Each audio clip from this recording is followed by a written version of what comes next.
Servez le Seigneur avec joie. Entrez en sa présence avec des cris de joie. Sachez que le Seigneur est Dieu. C'est lui qui nous a fait et nous lui appartenons. Nous sommes son peuple, le troupeau qu'il fait paître.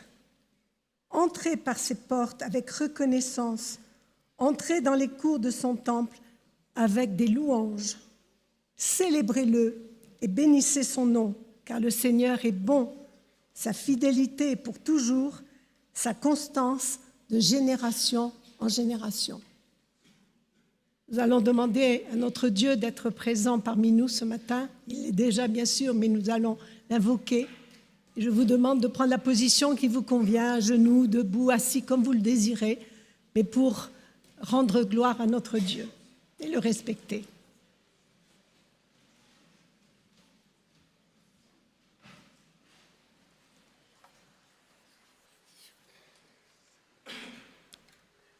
Seigneur, nous sommes conscients du privilège que nous avons de pouvoir t'adorer en toute liberté, de pouvoir te demander d'être parmi nous, dans ton Église, mais aussi dans le cœur de chacun.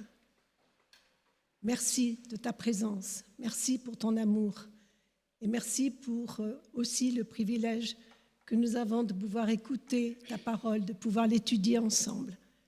Et nous te demandons de bénir aussi le pasteur et ceux qui vont l'accompagner, pour que ce moment de culte soit une bénédiction, à la fois pour nous ici présents, mais aussi pour tous les auditeurs qui vont regarder sur Internet cette prédication. Garde-nous dans ta paix, notre Dieu, nous te demandons en Jésus. Amen.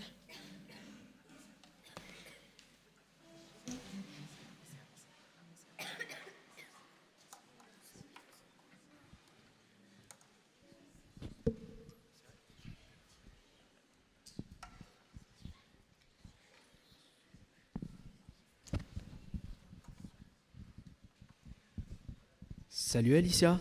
Salut Yanis. T'as vu le titre de la prédication aujourd'hui ? Sois pas ma boule, mais écolo cool. Ouais, je me demande bien de quoi Luca Maroli va bien pouvoir nous parler, hein. C'est space comme titre, non ? Ouais, mais bon, on verra ça tout à l'heure. Pour le moment, on chante. Dis-moi, on n'avait pas dit que pour la louange, les planquets de la galerie devaient descendre ? Si, mais appelle-les toi. Les moi, j'ose planquets, pas. vous venez ? Allez, il y a plein de place en bas. Dorian, viens, allez, viens Dorian. Timothée Vagnon, tiens, tu peux venir ? Vas-y, Allez, viens. allez, lisons. Philippe Signiard, venez ? allez, viens. Maher, allez, viens ici. Dylan. Bon, pendant qu'ils descendent, regarde. Le titre du premier chant, c'est « Nous voici, Seigneur, pour louer ton nom ». Les jeunes vont descendre en chantant « Nous voici Seigneur pour louer ton nom ». C'est trop bien tout ça. Et pour vous qui êtes déjà là, peut-être que chanter « Nous voici, Seigneur » vous permettra d'être bien là. Parce qu'on a plein de manières d'être planqué. Ou de ne pas être là. Ouais. Faites comme si vous ne compreniez pas. On commence à vous connaître, vous les adultes, hein ? Nous voici Seigneur comme nous sommes. Fille, Garçons, jeunes, moins jeune, à fond, un peu bof, fatigués. rempli de joie. Ma boule, Ou écolo cool. avec tes croyances. Et toi aussi, avec les tiennes. Et vous aussi, avec vos croyances d'aujourd'hui. Nous voici. Nous voici, Seigneur. Allez, on chante pour sortir un peu tous de nos planques ?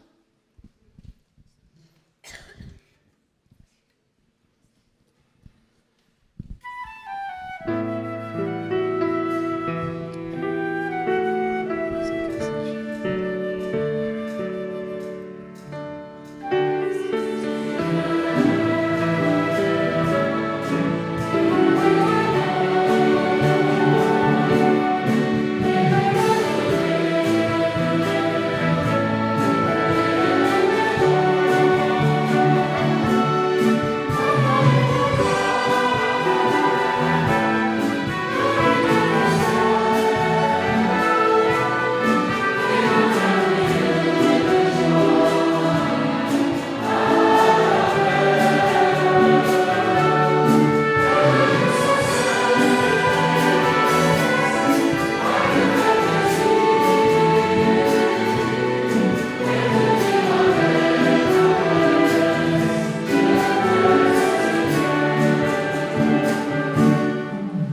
tout-puissant, Dieu qui est plus grand que ce qu'on pense, que ce qu'on croit, que ce qu'on chante, que ce qu'on imagine, que ce qu'on nous enseigne, plus grand que ce qu'on pourrait jamais en dire. plus grand que toutes nos croyances ici réunies.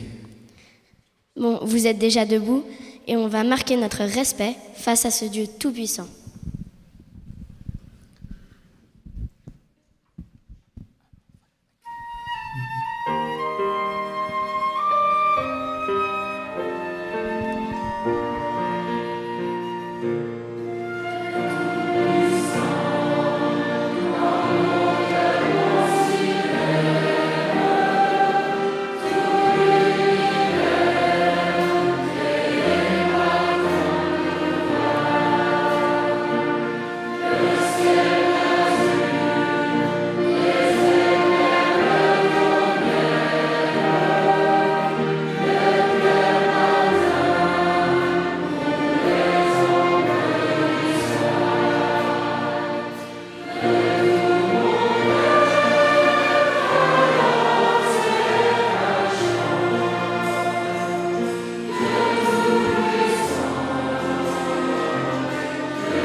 que je suis en train de comprendre.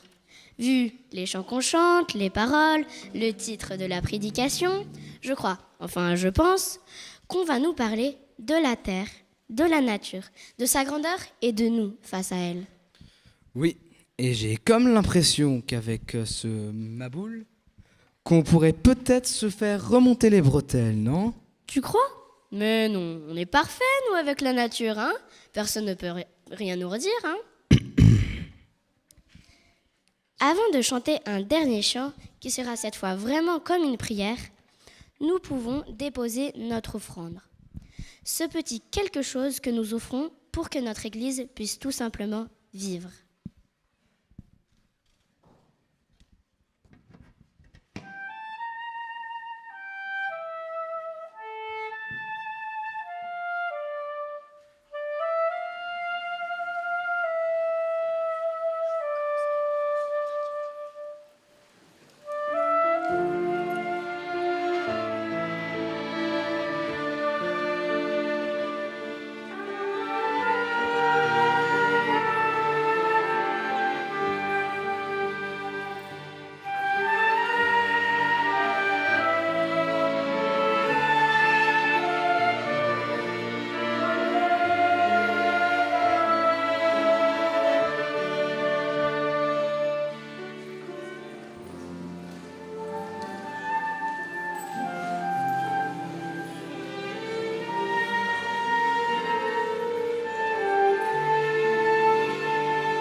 Nous attendons les diacres.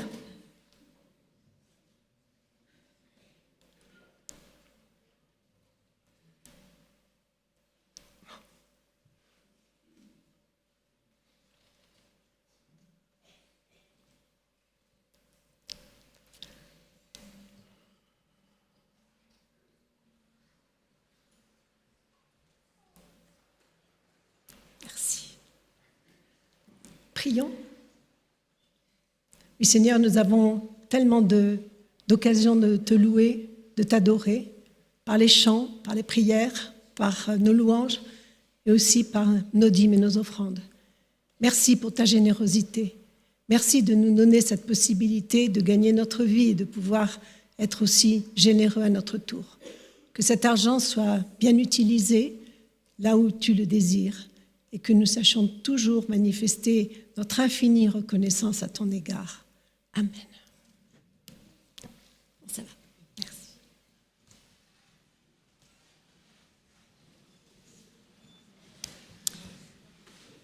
Alors voilà, jusqu'à maintenant, on a chanté, il y avait du rythme, de l'enthousiasme, des paroles, des chants, des mouvements de jeunes, des dialogues. Et ce vivant qui est à l'extérieur, c'est beau, mais c'est à l'extérieur. Et ce que je vous propose maintenant, ce moment, c'est de faire vivre ce vivant, mais de l'intérieur. C'est-à-dire de laisser maintenant les bruits, même l'enthousiasme, et puis nos semaines, nos questions, nos il faut, nos je dois, même nos jugements. Hein, c'est bien que je sois là, c'est super d'être là aujourd'hui. Ou alors, je ne sais pas si j'ai bien fait d'être là, j'aurais mieux fait d'être avec un tel ou un tel. Peu importe, maintenant vous êtes là. Et certainement que ce n'est pas par hasard que vous êtes là non plus. Et je vous propose un temps pour aller rencontrer ce vivant qui est à l'intérieur et qui n'est plus dehors. Alors, comme l'ont annoncé Alicia et Yanis, on va chanter un dernier chant, et ce chant, ce sera une prière, la prière du Notre Père. Mais cette prière du Notre Père, attention, qu'on ne se laisse pas enfermer par les mots, parce que des fois, c'est des mots qui ont vécu, des vieux mots, des mots qui peut-être ne veulent plus rien dire aujourd'hui pour nous, ou ne parlent plus, en tout cas comme c'est. Alors ces mots, moi je vous propose de les faire vôtres et de les rendre vivants, ces mots. Par exemple, ce Notre Père qui est au ciel, on peut aussi dire cette source de vie, et qui est au ciel, pour moi, ça veut dire qui est bien plus grand, qui me dépasse. Cette source de vie, ce Dieu, et encore Dieu, on peut peut-être le remplacer par ce divin, et peut-être en prononçant ce mot, ce divin, il y en a pour qui ce mot prendra une couleur, une profondeur, une résonance qui leur parlera plus. Ce Dieu, ce divin, ce Dieu, déjà, dès qu'on dit le mot, on l'enferme, on le réduit, on le restreint. Ce divin, ce mystérieux qui surpasse toute intelligence, ce Dieu, presque ce mot qui est imprononçable, parce qu'à peine on l'a déjà nommé que déjà on l'enferme et on le trompe. Et puis que ton règne vienne, ça peut exprimer aussi ce désir profond que ce divin me rejoigne là où je suis, moi, maintenant, aujourd'hui, dans mon humanité.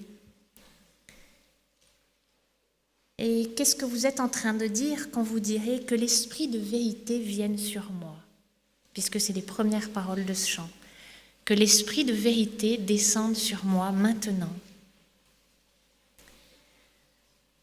Encore une parole, donne-nous aujourd'hui le pain qui nourrit. Alors je ne sais pas quelle sera la prière de votre cœur, mais la mienne, quand je prononce ces mots, c'est que je demande au divin, à ce Dieu auquel je crois, de venir me donner la nourriture qui me fait grandir, c'est-à-dire ce qui me nourrit, ce qui va me permettre de devenir plus grande, plus forte dans ma foi.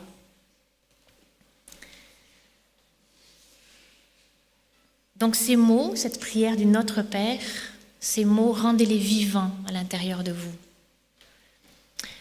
Alors pour le côté pratique, si je devais diriger une chorale maintenant, je dirais, alors à partir de maintenant, je ne veux pas entendre une voix plus haute que l'autre, une voix qui domine plus qu'une autre.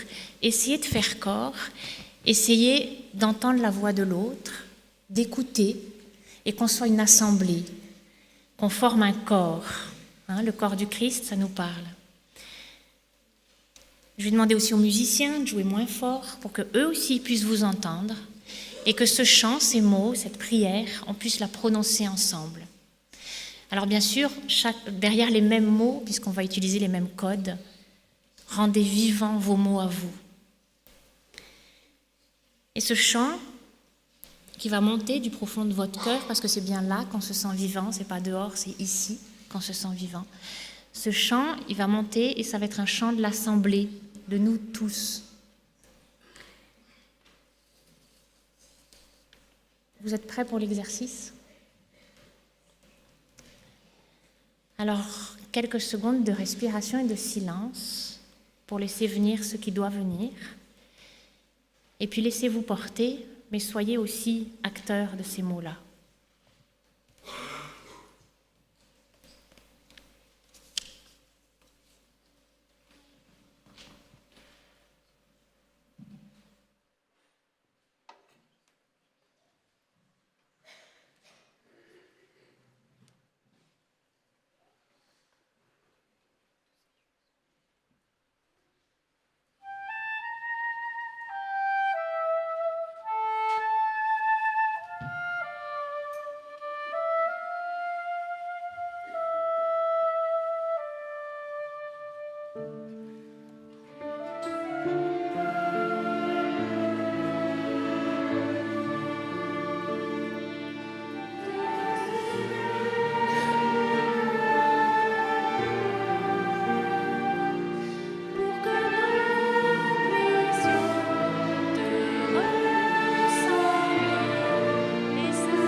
Que ton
tous les enfants à venir me rejoindre sur l'estrade pour un moment rien que pour vous.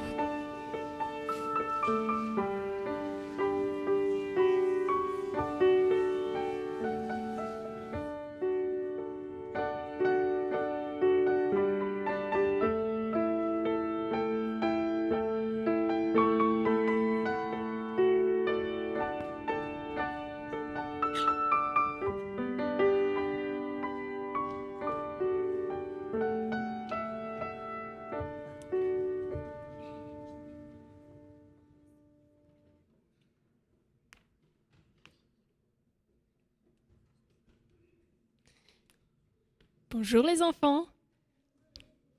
Vous avez tous une petite place? On attend ceux qui viennent encore s'asseoir. Venez nous rejoindre. Alors, est-ce que vous allez bien ce matin? Ça va? Est-ce que vous êtes contents d'être en vacances enfin? Pas trop, j'entends des noms. Bah dis donc. Oui, quand même. Alors ce matin, j'ai préparé une petite histoire qui s'appelle « Des roues de tailles différentes ». Il était une fois une petite mouche, un petit hérisson, une grenouille et un coq avec une crête dorée. Et tous les animaux ensemble, ils aimaient aller dans la nature et se réjouir de tout ce que Dieu avait créé. Ils sautaient, la grenouille sautait, la petite mouche volait, le hérisson avançait petit pas, et le coq aussi, en tapant de ses ailes et en marchant derrière eux. ils se promenaient dans la forêt, ils étaient joyeux et ils étaient contents. Et comme ça, ils passaient du temps ensemble. Et maintenant, ils avancent dans les bois, dans la forêt, jusqu'à ce qu'ils viennent à un champ. Et ce qu'ils voient devant eux, ils regardent, tous étonnés, un chariot en bois. Mais ce n'était pas un chariot ordinaire. Il était tout à fait différent des chariots qu'on connaît. Parce que il y avait une petite roue minuscule, une deuxième roue petite, une autre moyenne, et la quatrième dernière était énorme, gigantesque. Il reste là la petite mouche, le hérisson, la grenouille et le coq, bouche bée, tous étonnés. Ah, mais qu'est-ce que c'est que cet engin? Et là, hop, un lièvre qui saute des buissons. Qu'est-ce que vous faites là? Mais c'est à toi ce chariot, lièvre? Non, ce n'est pas du tout à moi. En fait, il était à l'ours, et puis l'ours, il voulait le construire, alors il a découpé le bois, il a pansé les roues, mais en fait, il a abandonné le travail, et ça fait longtemps qu'il est là, tellement longtemps qu'il y a même des champignons qui poussent en dessous. Prenons-le chez nous, dit le petit hérisson. Prenons-le chez nous, parce qu'à la ferme, il va être utile, j'en suis sûre. Alors les autres animaux le regardent, ils réfléchissent. Ouais, c'est une bonne idée, prenons-le. Oui, prenons-le. Prenons-le. Alors, ils se mettent à pousser le chariot de toute leur force et alors, ils prennent encore plus de force, ils s'efforcent, ils poussent de toute leur force, tous ensemble, et rien. Alors, ils soufflent encore une fois, alors ils poussent un peu, et là, le chariot, tantôt il va à droite, tantôt il tombe à gauche, il n'avance pas tout droit. Et puis la route non plus les aide pas du tout parce qu'il y avait des trous, il y avait des bosses, il y avait des ravins. C'était pas une bonne idée. Et le lièvre se moque d'eux. Ah, vous les voyez? Qu'est-ce qu'ils essaient de faire? Ils croient qu'un chariot comme ça va être encore utile à quelqu'un. Quelle blague! Alors, il souffle un peu, parce que c'est vrai que pousser un chariot avec des roues différentes, c'est quand même fatigant. Il souffle un peu, et puis le petit hérisson, avec sa petite voix, dit « Moi, j'ai une idée, écoutez-moi. » Ah oui, alors hérisson, qu'est-ce que t'as comme idée? On peut chacun prendre une roue, et comme ça, on la pousse, et on se débrouille. Ah oui, faisons ça. Ah oui, faisons ça. Oui, faisons ça, faisons tout ça. Alors, la petite mouche prend la roue minuscule, le petit hérisson prend la petite roue, la grenouille prend la roue moyenne, et le coq, il met ses pattes sur la grosse roue énorme, et il avance avec ses pattes, il tape ses ailes, et il s'écrie « Cocorico !» C'était un spectacle. Le lièvre rigole, mais regardez-moi, c'est fou. Qu'ils sont fous. Oh là là, des maboules. On dirait qu'ils vont aller comme ça à la ferme. Ils croient que ça va leur servir à quelque chose de réutiliser des roues. Et hop, ils sautent dans les buissons. Pendant ce temps, la petite mouche avec sa roue minuscule, le hérisson avec sa roue petite, la grenouille avec sa roue moyenne et le coq avec sa roue énorme, ils arrivent à la ferme. Et là, ils sont arrivés, un peu essoufflés, et ils se disent « Ok, on a réussi à avoir les roues, mais maintenant, qu'est-ce qu'on fait avec ?» Alors ils réfléchissent, ils sont en train de se creuser la tête, ils se disent « Qu'est-ce qu'on fait avec ?» Moi j'ai une idée, dit la petite mouche. Je vais prendre cette roue minuscule et je vais en fabriquer un rouet. Un rouet, ça servait plus dans les anciens temps, ça servait à filer le coton et la laine pour en faire des fils. On accrochait la petite roue et on filait des fils et on pouvait coudre. Ah ouais, c'est chouette, mais bon, les autres, qu'est-ce qu'on fait? Alors, le hérisson se dit, moi j'ajoute 2 poignées et j'en fais une brouette. Ah ouais, ça c'est une bonne idée, tu pourras transporter tes fraises comme t'aimes bien. Ah oui. Et la grenouille, qu'est-ce qu'elle fait? Moi j'ajoute ma roue moyenne à mon puits pour tirer de l'eau plus facilement. Elle peut tirer avec son seau et elle peut donner à boire à tout le monde, même à son jardin. Et puis le coq, qu'est-ce que le coq pourrait faire avec une roue énorme? Eh bien, lui aussi, il a eu une idée. Il a pris la roue et il l'a mis dans un ruisseau. Et ensuite, il a fabriqué un moulin à l'eau avec lequel il a pu transformer la graine en farine. Bah dis donc, c'était vraiment agité sur la ferme. Tout le monde se mettait au travail et tout le monde était joyeux parce que tout était utile. Et comme ça, la petite mouche pouvait fabriquer des habits. Le hérisson pouvait transporter tout ce qu'il voulait. La grenouille pouvait apporter de l'eau. Et le coq pouvait faire des choses à manger avec la farine. Et un beau jour, une grande visite. Vous pouvez vous imaginer qui est là? Et hop, c'est le lièvre. Le lièvre arrive. Alors les amis, comment ça va la vie à la ferme? Tout va bien, vous faites encore des bêtises? Et puis les animaux le regardent. Tu sais quoi, lièvre? Assieds-toi là avec nous. On aimerait t'accueillir comme un grand ami, comme un roi. On t'a préparé quelque chose. Et là, la petite mouche, elle apporte des gants pour le lièvre qu'elle a fabriqué avec son rouet. La grenouille, elle apporte des carottes du jardin qu'elle a pu arroser avec de l'eau du puits. Et le hérisson, il lui apporte des fraises sur sa brouette. Et finalement, le coq apporte des bons gâteaux. Et là, le lièvre, il les regarde. Il est émerveillé quand même, mais il a un peu honte. Il dit « Pardonnez-moi les amis, je me suis moqué de vous. Je croyais que vous étiez fous à vouloir prendre soin des choses abandonnées. Mais finalement, vous aviez bien raison. Je vois maintenant que des mains qui prennent soin de la nature, qui prennent soin de tout ce qui les entoure, ça peut servir et ça peut être très très utile. Vous m'avez appris une grande leçon. » Et là, tout joyeux, ils finirent le grand festin. Alors voilà ma petite histoire pour vous rappeler que toute chose est utile et qu'on peut se réjouir avec tout ce qu'on a. Et que Dieu, il nous donne plein de choses. Donc je vous laisse retourner à vos places. Merci beaucoup.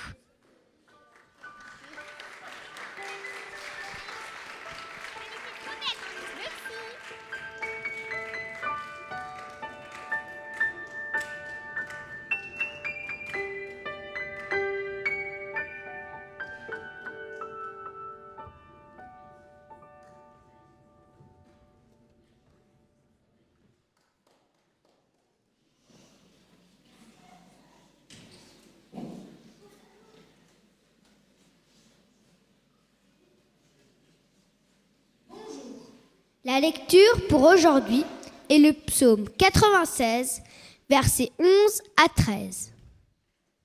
Que le ciel se réjouisse, que la terre danse de joie, que la mer rugisse avec toutes ses richesses. Que les champs soient en fête avec tout ce qu'ils y trouvent. Que tous les arbres de la forêt crient de joie devant le Seigneur, car il vient.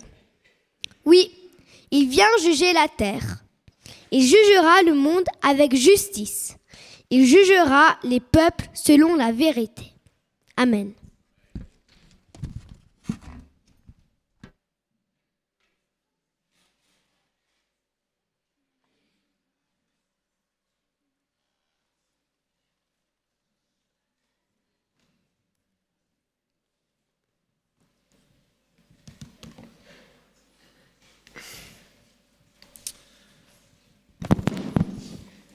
Chers frères et sœurs,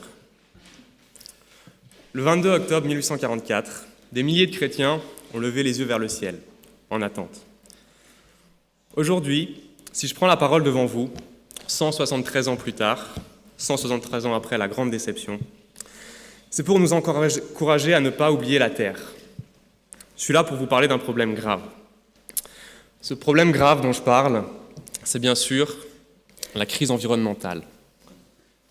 Regardez cette photo, qui devrait arriver. Alors, je ne sais pas ce que vous voyez sur cette photo. En fait, cette photo, ça représente une infime partie d'un continent de déchets qu'on retrouve dans l'océan Pacifique, qu'on appelle en anglais le Great Pacific Garbage Patch. En français, c'est traduit par le vortex de déchets du Pacifique Nord. En fait, c'est une zone dans l'océan Pacifique où des centaines de tonnes de déchets se retrouvent et sont accumulés là à cause des courants marins. Il y a différentes estimations de la taille de ce vortex de déchets. Les estimations les plus faibles tournent autour de 700 000 km². Ça fait la taille de la France, pour vous donner un ordre d'idée. Les plus grandes estimations tournent autour de 3 millions de km², donc 6 fois la France.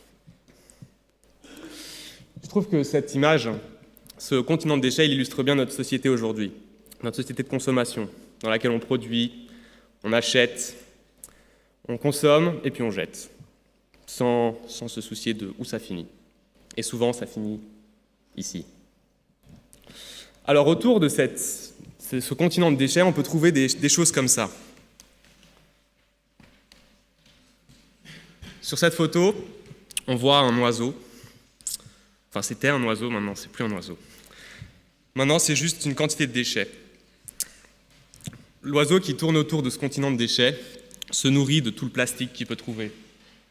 Bouchons de bouteilles, etc. Et forcément, il ne les digère pas, donc il finit par mourir. Prochaine photo. Sur cette photo, on voit une tortue. Là, on a de la chance, elle est encore vivante. Mais bon, pas pour longtemps. Les tortues aiment se nourrir de méduses.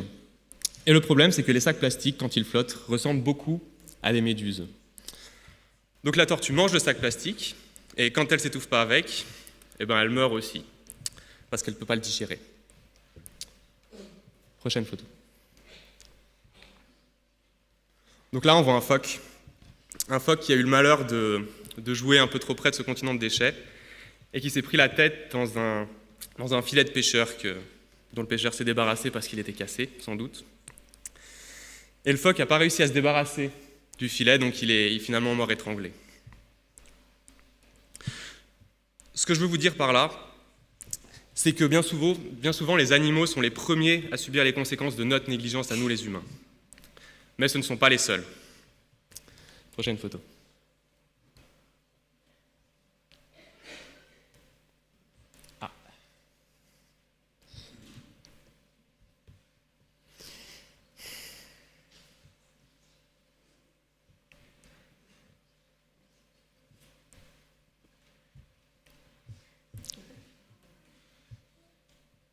Ok. Ça, c'est une photo aérienne d'une partie de la forêt amazonienne, au Brésil, qu'on appelle souvent la forêt vierge. Cette photo date de 1975. Comme vous voyez, elle est intacte. Prochaine photo. Donc cette photo a été prise 25 ans plus tard, en 2001. Vous voyez, elle n'est plus très vierge, la forêt. On peut même dire qu'elle a pris très cher. En fait, en 50 ans, plus de 20% de la superficie de la forêt amazonienne a disparu. De nouveau, ça équivaut à peu près à la taille de la France. Alors pourquoi toute cette déforestation ? C'est pas pour que les Brésiliens puissent se chauffer. Il fait déjà assez chaud au Brésil. En fait, la raison principale de cette déforestation, c'est pour l'élevage de bétail. L'élevage de bœuf, en grande partie. Parce qu'aujourd'hui, dans nos sociétés occidentales, on aime bien manger de la viande, souvent, tous les jours, même des fois à chaque repas. Et le truc, c'est qu'il faut les élever, tous ces bœufs, et ça prend de la place. Et comme on n'a pas assez de place, on coupe des arbres pour faire de la place pour élever le bétail. Il y a une autre raison pour laquelle on coupe ces arbres, c'est pour produire et cultiver de l'huile de palme. L'huile de palme qu'on retrouve en grande quantité dans les aliments qu'on mange, les biscuits, les chips. Donc c'est pour ça que toute cette forêt disparaît. Alors pourquoi c'est grave ? On pourrait se dire, 3 arbres en moins, ou même 700 000 m², ça ne change pas grand-chose. Alors en fait, les arbres, ils captent le CO2 que nous, les humains, nous émettons, à travers nos usines, nos voitures, nos avions.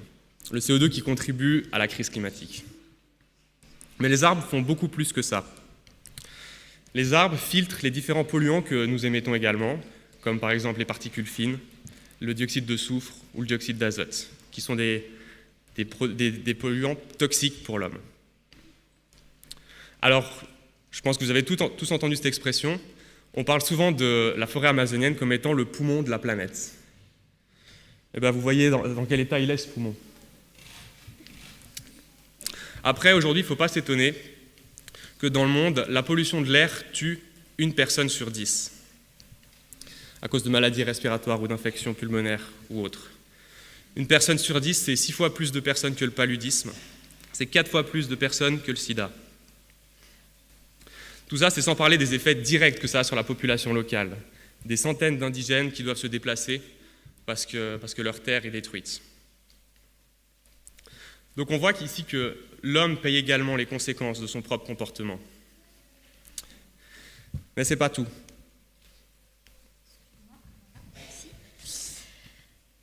Alors, déjà, j'aimerais te poser la question, pourquoi est-ce que tu viens nous embêter, nous parler de tout ça? Nous dire que la planète va mal, je ne sais pas pour vous, mais moi, je suis au courant. Je suis au courant qu'elle va mal et je savais que ça allait arriver. Sauf que ce n'est pas à nous de la sauver. Ce n'est pas à nous de la sauver parce que nous, on croit dans le fait que Jésus va venir nous chercher et nous délivrer de tout ce malheur. Et ça, c'est dit dans 2 Pierre 3,13. « Or, nous attendons, selon sa promesse, des cieux nouveaux et une terre nouvelle où la justice habite. » Notre foi, elle est basée sur cette espérance. Et pendant qu'on attend, je vois nulle part que Dieu nous demande de préserver la planète un peu plus longtemps. Moi, ce que je lis, c'est qu'il faut qu'on fasse des gens des disciples, pour que quand Jésus revienne, il y a un maximum de personnes qui ont envie d'être sauvées, qui ont envie de le rejoindre. Ça, c'est explicité dans Matthieu. Et je peux te lire le texte. Matthieu 28, 19 à 20. « Allez, faites des gens de toutes les nations des disciples, baptisez-les pour le nom du Père, du Fils et de l'Esprit Saint, et enseignez-leur à garder tout ce que je vous ai demandé. » Alors, excuse-moi de te demander d'éviter des beaux discours, parce qu'il ne faut pas qu'on gaspille notre énergie à sauver la planète, mais plutôt les gens qui y vivent. En plus, sincèrement, qu'est-ce que tu veux sauver? La planète ou l'espèce humaine? Parce que vouloir sauver l'espèce humaine, c'est la vénérer. Croire qu'elle peut se sauver toute seule, c'est lui faire prendre une place de Dieu, mais on n'est pas Dieu. Et c'est contraire au premier commandement laissé par Dieu, qui nous dit « Tu n'auras pas d'autre Dieu face à moi ». Et notre salut, on ne peut pas l'avoir par nos propres actions. C'est clairement dit dans Actes 4, verset 12. « Le salut ne se trouve qu'en lui, en Christ, en aucun autre, car il n'y a sous le ciel aucun autre nom donné parmi les humains par lequel nous devrions être sauvés. » Donc, n'essayons pas de prendre la place du Christ, faisons-lui confiance, faisons notre mission, qui est d'évangéliser, et puis occupons-nous des problèmes plus graves. Qu'est-ce que tu fais des guerres, des réfugiés, tout ça? Donc arrête de me parler de ta planète, de ta terre. Parle plutôt des gens qui y souffrent et de ce qu'on va faire pour eux. D'accord? Donc l'espèce humaine, sa capacité à tout changer, tout ça c'est des beaux discours, mais pas pour nous des chrétiens. Bon. Alors c'est intéressant. Tu parles de problèmes qui sont plus importants. Donc tu m'as parlé des réfugiés. Je ne sais pas si vous savez, je ne sais pas si tu sais, Delphine, il y a un terme qu'on utilise de plus en plus ces dernières années, c'est le terme de réfugié climatique. En fait, ça concerne des milliers, des millions de gens qui aujourd'hui sont obligés de se déplacer, de quitter leur maison, parce qu'ils ne peuvent plus habiter dans l'endroit actuel, à cause de la montée du niveau des eaux, à cause de la sécheresse. Donc ils sont obligés de se déplacer. D'ailleurs, ces dernières années, en France, on a pas mal parlé des réfugiés d'un certain pays, les réfugiés syriens. Alors Delphine, entre 2006 et 2010, la Syrie a connu la plus grosse sécheresse jamais enregistrée. Des hectares de culture ont été perdus, des milliers de bêtes sont mortes. Ça a poussé 2 millions de Syriens à s'exiler, à partir de leur pays, avant même que la guerre commence. Et puis la guerre. Tu m'as parlé de la guerre, alors parlons-en de la guerre. C'est vrai qu'on dit toujours la guerre, c'est le problème numéro 1 qu'il faut régler dans le monde. Ça tue des millions de personnes. Il y a une étude qui est sortie récemment. En Afrique, pendant les années où la sécheresse est très intense, les conflits sont 2 fois à 3 fois plus nombreux que dans les années normales. Or, avec la crise climatique, les années avec des sécheresses fortes et intenses seront de plus en plus fréquentes. Il y a un point sur lequel je suis d'accord avec toi. c'est que l'espèce humaine ne peut pas se sauver elle-même. Pour ça, je suis d'accord.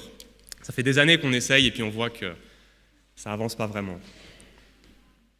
Mais sans vouloir aller jusque-là. Rien que par notre comportement quotidien, on peut considérablement améliorer la vie de personnes dans le monde qui aujourd'hui souffre à cause de la crise climatique. Parce qu'à chaque fois qu'on décide de ne pas utiliser un sac plastique, c'est une tortue qui reste en vie.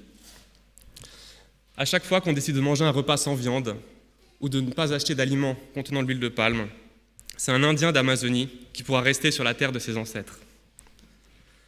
À chaque fois qu'on décide de faire un trajet à pied, à vélo ou en transport en commun, plutôt qu'en voiture, c'est une personne en Afrique qui ne mourra pas de la sécheresse. C'est aussi une personne, quelque part dans le monde, qui ne mourra pas d'une maladie respiratoire. Peut-être la personne assise à côté de vous en ce moment même, qui sait. Alors tout ça, ne le faisons pas pour la planète. Faisons-les pour les gens qui nous entourent, nos amis, nos voisins, nos collègues, nos enfants, nos petits-enfants, nos frères et sœurs en Afrique, en Amérique du Sud et partout dans le monde. Faisons-le pour notre prochain. Merci Clément et merci Delphine. Vous restez là, venez. Alors, je les remercie pour leur contribution. Vous l'avez compris, ils ont joué le rôle de l'écologiste engagé et puis du chrétien maboule qui veut lire la Bible et puis qui est renfermé dans son petit monde et qui, à force de citer la parole de Dieu, ne la comprend plus. Merci beaucoup. Donc, Clément, il étudie sciences de l'environnement à l'Université de Genève. Et je tenais à vous dire que Delphine ne partage pas du tout ce qu'elle a dit, en fait. Elle est professeure de sciences à l'ensemble scolaire Maurice Siège. Elle est très sensible à l'écologie. Voilà. Merci beaucoup. Merci. Il est vrai qu'on se retrouve parfois devant ce grand paradoxe des chrétiens adorateurs du Créateur qui sont bien différents au sort de la création, et puis des personnes, peut-être même athées, qui sont très sensibles. Et pourtant, quand on les regarde, ces deux personnes-là, ou quand on regarde peut-être une personne athée mais éco-sensible, sensible à l'écologie, et puis une personne qui peut-être ne l'est pas trop mais qui s'appuie sur la parole de Dieu, à bien les regarder, on se rend compte qu'ils ont le même profil. Pourquoi ? Quand on y pense, les deux veulent sauver le monde et les êtres humains. Ensuite, les deux parfois assument la posture du prophète de la fin des temps, qui annonce la catastrophe globale. La fin du monde est là, bientôt tout sera détruit, la fin approche, repentons-nous. Les deux accusent l'humanité de péché. C'est la séparation de Dieu, c'est le péché moral pour le chrétien, c'est l'exploitation, l'avidité, le consumérisme obsessif et incontrôlé, la pollution, le péché qui est dénoncé par les écologistes. Les deux ont leur évangile, leur vérité absolue, non négociable, qui est la seule d'ailleurs. Et si vous n'adhérez pas à l'une comme à l'autre, vous n'avez rien compris, pour ne pas dire que vous serez peut-être compté parmi les méchants. Et enfin, les deux avancent leur figure christique, un être innocent qui a payé ou qui paye à cause de nos péchés. C'est Jésus pour les chrétiens, ce sont les martyrs, et puis pour les écologistes, c'est la tortue, la baleine, l'ours polaire, l'oiseau, le phoque, des êtres crucifiés par notre péché pollution.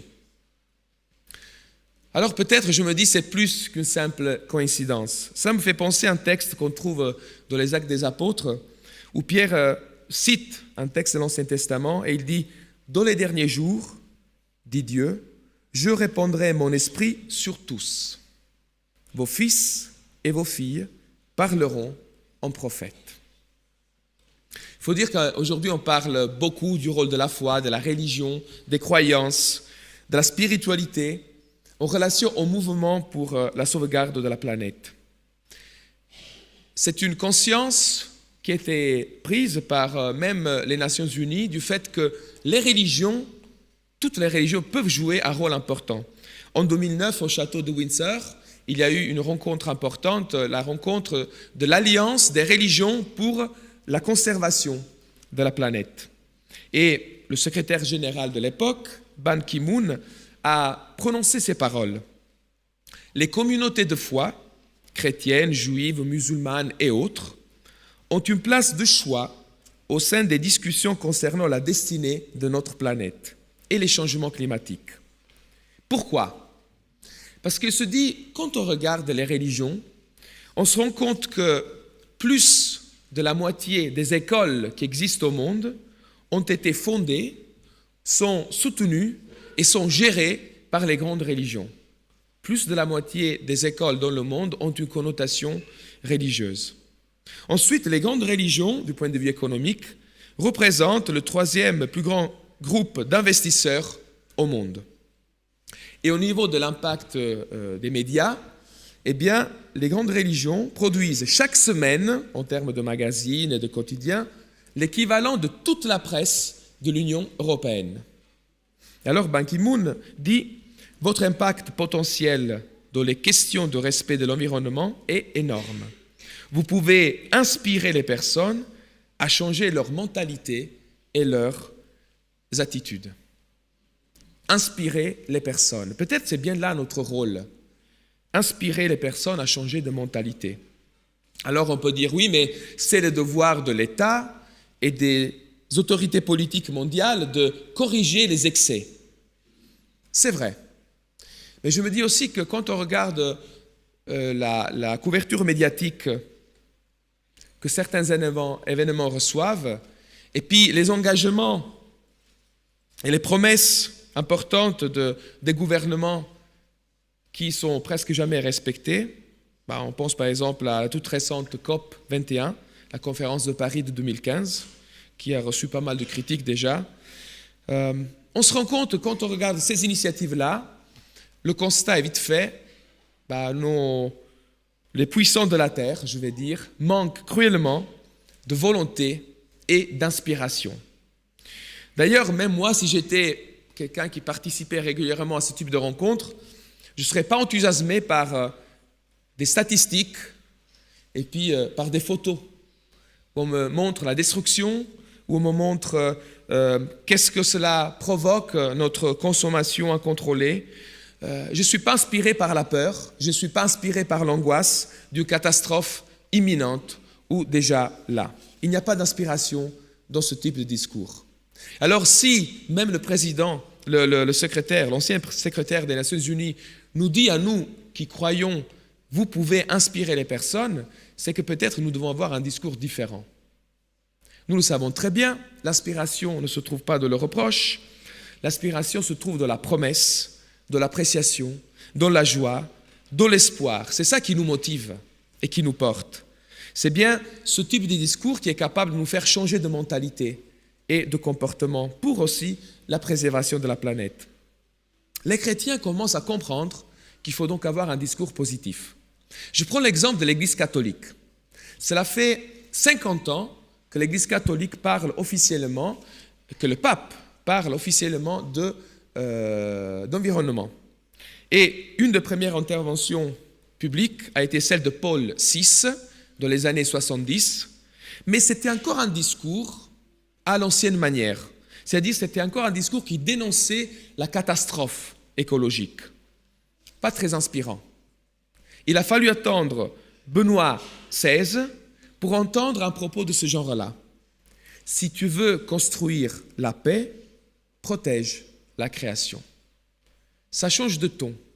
Et pour la première fois, en 2015, un pape écrit une encyclique entière sur la question de l'environnement.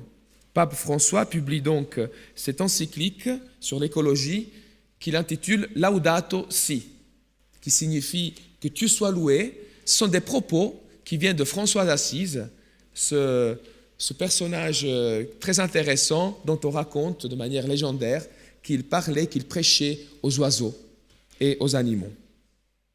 Alors, le nouveau discours est un discours qui dit « tout se tient, tout est lié ». La question écologique, c'est une question sociale aussi, mais ce n'est pas tellement prendre conscience du mal et du dégât qu'on fait, ça c'est important, mais c'est aussi d'essayer d'être positif, de proposer des solutions et de savoir que ce qu'on fait est utile, c'est bien. Ces propos-là me rappellent quelque chose qu'une autre dénomination chrétienne croit et prêche depuis près de 2 siècles, les adventistes du 7e jour. En fait, depuis toujours, depuis notre fondation, nous disons « tout se tient, tout est lié, l'esprit et la matière, l'individu et son environnement. Si l'homme est malade, le monde en souffre, et si le monde est malade, l'homme en souffre. » Le sociologue Fabrice Desplan, un spécialiste reconnu de l'Église adventiste, remarque que cette sensibilité écologique adventiste a même été à l'origine d'un département. À l'époque, on l'appelait l'économat chrétien, et aujourd'hui s'appelle la gestion chrétienne de la vie. Oui, il y a un département écologiste dans l'Église, il y a même un responsable nommé par la communauté. Alors, selon notre compréhension de la Bible, chaque individu se réalise pleinement s'il est un bon gérant de sa santé, de ses relations sociales, de ses moyens économiques, de sa consommation, de son environnement. Il ne s'agit pas d'agir à cause de la peur ou de l'angoisse ou de la catastrophe imminente. Si nous sommes des bons gérants, c'est parce que c'est bien, c'est utile, c'est en accord avec l'Esprit de Dieu. Quelle est l'histoire qui nous porte? L'histoire qui nous porte est très simple et on la retrouve dans la Bible. Dieu a créé un monde parfait. L'être humain, dans son délire de toute puissance, d'autosuffisance et d'autonomie, a créé le chaos et maintenant toute la création souffre à cause de cela. Hommes, femmes, plantes et animaux. Mais en Jésus, Dieu veut réconcilier toute la création avec Dieu, pas simplement les êtres humains. Toute la création est réconciliée en Jésus-Christ. Et en fait, en Jésus, quand on y pense, créateur et créature sont unis pour l'éternité. Alors, je vais lire un texte qui se trouve dans la Bible, la même Bible qui a été citée par notre chrétienne Maboul. Romains chapitre 8, versets 19 à 23. Oui, le monde a été créé par Dieu. Je lis dans la version Parole de vie. Oui, le monde a été créé par Dieu. Attend avec impatience le moment où Dieu montrera la gloire de ses enfants. Ce monde, c'est-à-dire toute la création, est tombé sous le pouvoir des forces qui n'ont aucune valeur. Le consumérisme, l'avidité, tout ce que vous voulez. Ce n'est pas lui qui a voulu cela, ce n'est pas le monde qui a décidé de cela, mais c'est Dieu qui l'a mis sous ce pouvoir à cause de l'homme. Pourtant, il y a encore de l'espoir pour ce monde. Lui aussi, il sera libéré des forces qui le détruisent et qui le rendent esclave. Alors, ce monde participera à la liberté et à la gloire des enfants de Dieu. Nous le savons, tout le monde créé gémit et souffre encore maintenant. Merci de nous l'avoir rappelé. Et il gémit et souffre, ce monde gémit et souffre comme une femme qui accouche. Mais il n'est pas le seul.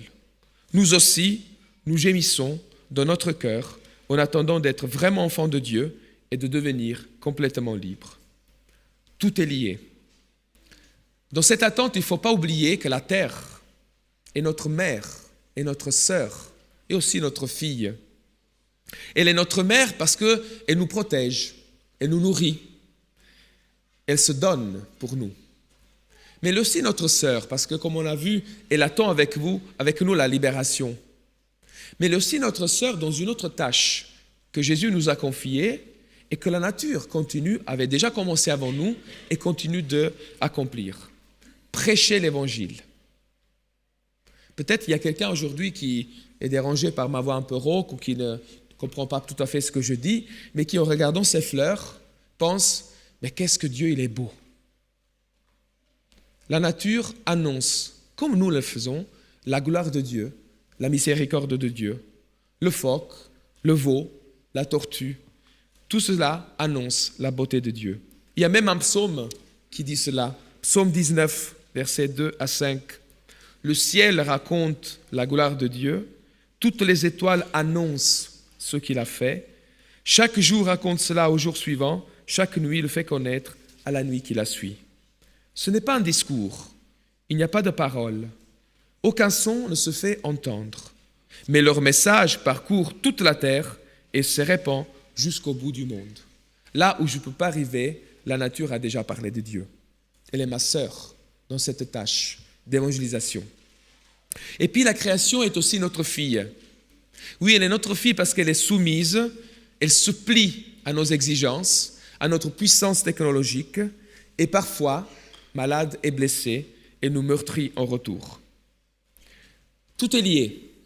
Alors, il me semble qu'il ne faut pas devenir écologiste, il suffit d'être pleinement chrétien.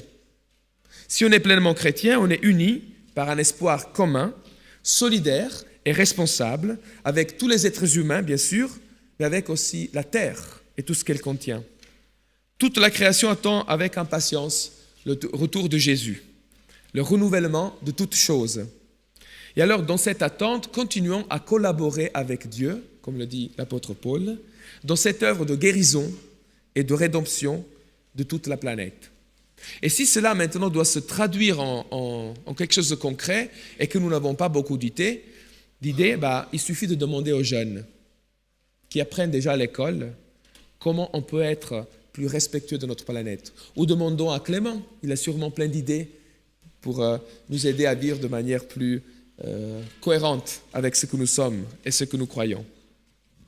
Je vais terminer avec une prière, avec un credo.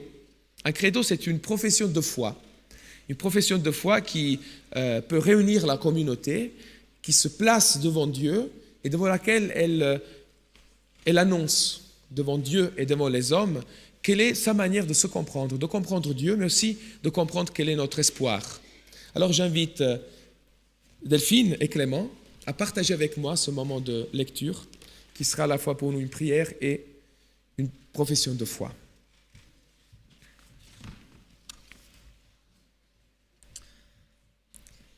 Je crois en Dieu, lequel a créé le monde, non pas comme une réalité fermée et rigide, mais ouverte et dynamique. Il a créé l'homme et la femme à son image. Il a créé le monde et en a confié le soin à ses enfants. Il n'a pas créé la terre pour être régi par des lois injustes. Il désire que dans chaque situation, notre engagement, notre travail et nos choix politiques apportent une transformation positive. Je crois en Jésus-Christ, qui est venu sans force ni puissance, sinon celle de l'amour. En le contemplant, je reconnais combien mon intelligence est boiteuse, mon imagination éteinte, mes efforts gaspillés, parce que je ne vis pas comme il a vécu. Et chaque jour, j'ai peur qu'il ne soit mort en vain, parce que nous l'avons enterré sous nos églises ou sous nos montagnes d'ordures, parce que j'ai trahi sa révolution pour obéir, par crainte et intérêt, aux autorités et à mon égoïsme. Je crois en l'homme nouveau qui est Jésus-Christ ressuscité, premier-né de tout homme nouveau, rendu libre des préjugés et du conformisme, libre de la peur et de la haine, libre de l'indifférence et de la paresse, pour faire avancer sa révolution jusqu'à son retour en gloire. Je crois en l'Esprit Saint qui est venu pour faire de tous les peuples une seule famille, qui nous confie à nouveau la responsabilité du futur de notre terre, aujourd'hui encore une vallée d'affliction, de faim, de violence, mais qui aspire à vivre le règne de Dieu. Je crois en la paix, le fruit de la justice, que je peux construire avec mes frères et mes sœurs, hommes, femmes, enfants, animaux, eaux, montagnes et forêts. Je crois en la possibilité d'une vie remplie de sens pour chacun d'eux, de le futur de ce monde de Dieu. Ce même Dieu qui rendra aux innocents ce qui leur est volé par les hommes, par le temps et par la mort. Merci.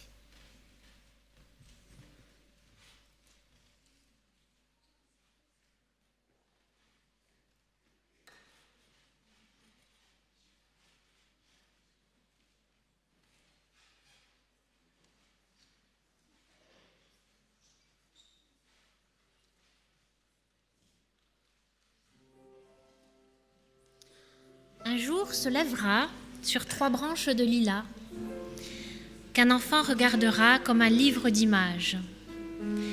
Le monde autour de lui sera vide et c'est ainsi qu'il inventera la vie à sa première page. En dessinant la forme d'une orange, il donnera au ciel son premier soleil. En dessinant l'oiseau, il inventera la fleur. En cherchant le bruit de l'eau, il entendra le cri du cœur. En dessinant les branches d'une étoile, il trouvera l'enfant le chemin des grands. Des grands qui ont gardé un regard émerveillé pour les fruits de chaque jour et pour les roses de l'amour.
Alors là, pour le coup, c'était vraiment un murmure. Hein. Vous les avez entendus quand même? Moyen? Et au fond? Rien? Zéro? Non? Très bien. Ah.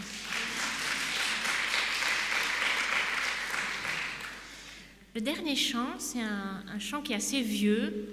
Alors la musique, je ne l'ai pas choisi pour la musique. Hein. On a quand même essayé de le rendre un peu vivant. Mais je l'ai choisi pour les paroles, vous vous doutez bien.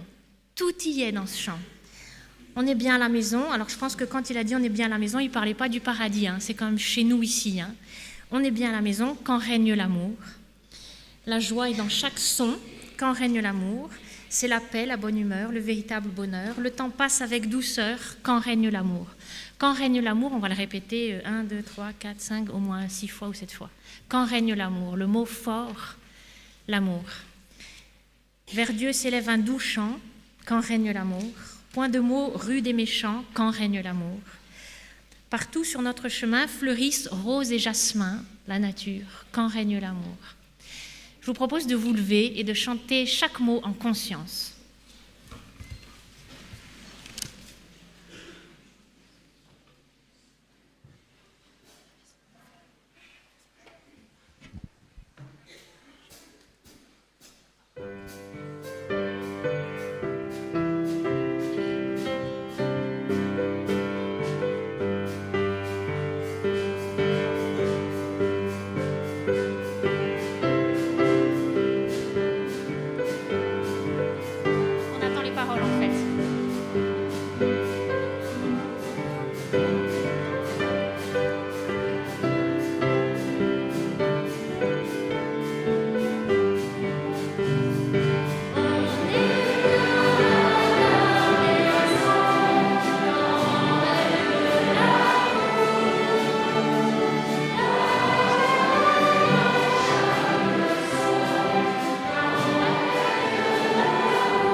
aujourd'hui, je voulais accueillir quelques nouveaux musiciens. À chaque fois, il y en a un ou deux ou trois de plus.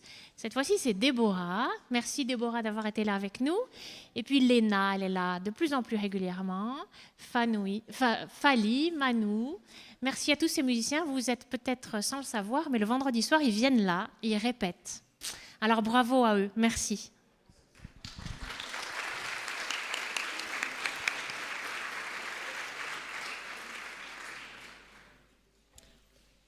Enrichis par tous ces moments de réflexion qui nous donnent encore davantage envie de louer notre Créateur et de respecter sa création, je vous invite maintenant à recevoir la bénédiction de notre Dieu. Que le Seigneur te bénisse et te garde. Que le Seigneur fasse briller sa face sur toi et t'accorde sa grâce. Que le Seigneur lève sa face vers toi et te donne la paix. Allons en paix. Bon sabbat à tous et bonne semaine dans cette beauté de la création et cet amour infini de notre Dieu.